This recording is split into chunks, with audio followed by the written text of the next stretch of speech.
Tupac, now at the top of his game, was about to go head-on with the legal system his mother fought 20 years earlier. Charges were brought against him and his entourage, accusing him of sodomy and rape. Truly absurd to think that anybody in the hip-hop game with mild celebrity status has to rape anybody. This woman supposedly sucked him off in a club a couple of nights. In a club, public club. Come on now. In the hotel. Late night, what you there for? Come on, man. I know my dog. We've been flipping chicks from back in the early 90s on the road and handling, man. We ain't never had to take no ass. Never.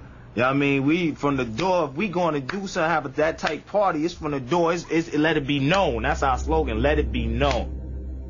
Her lack of credibility began to unfold during the course of her testimony in this case. From point A on the dance floor, where she essentially committed sodomy, during the time that she had discussions with young men that she didn't know in the midst of Tupac inside the Cloa Club, going to the hotel the same night, engaging in sex, engaging in oral sex, coming back several nights later to the same hotel suite, engaging in discussions with the same young men. Well, yeah, that was a straight up lie. You know, I mean, I've toured with him. Ladies, he's put out the room and brought them to me. You know, hey, they got to get out my room. You know, if they didn't want to do what he wanted to do, he didn't force them. He didn't care.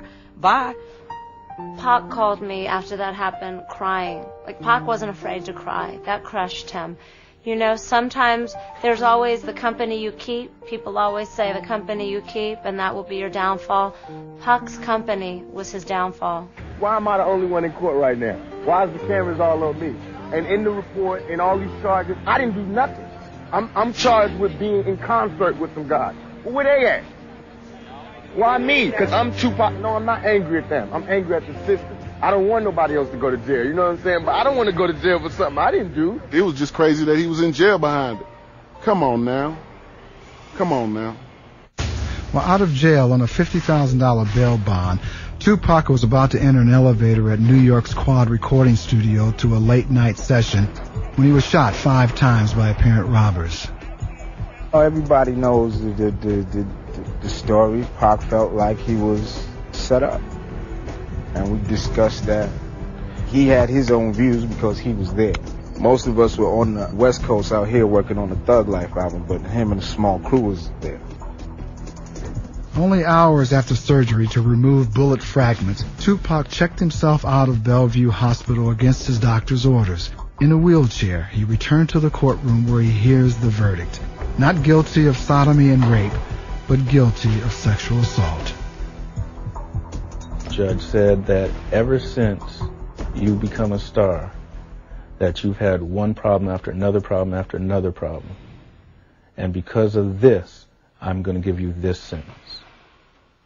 He was found guilty for what in New York is touching somebody.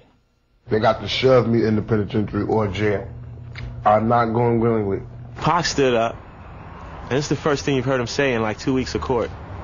You know, Your Honor, and throughout this entire court case, you haven't looked me or my attorney in the eye once. It's obvious that you're not here in search of justice. So therefore, there's no point in me asking for a lighter sentence. I don't care what you do because you're not respecting us. This is not a court of law as far as I'm concerned.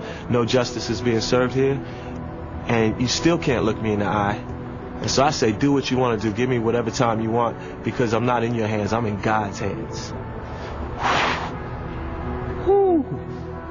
You can cut the tension in the courtroom with a knife. It moved the whole side of the prosecution. I didn't say it like Pac said it. The way Pac said it, everybody's eyes in the courtroom watered up. Nobody could speak for a minute. Brave motherfucker, yo.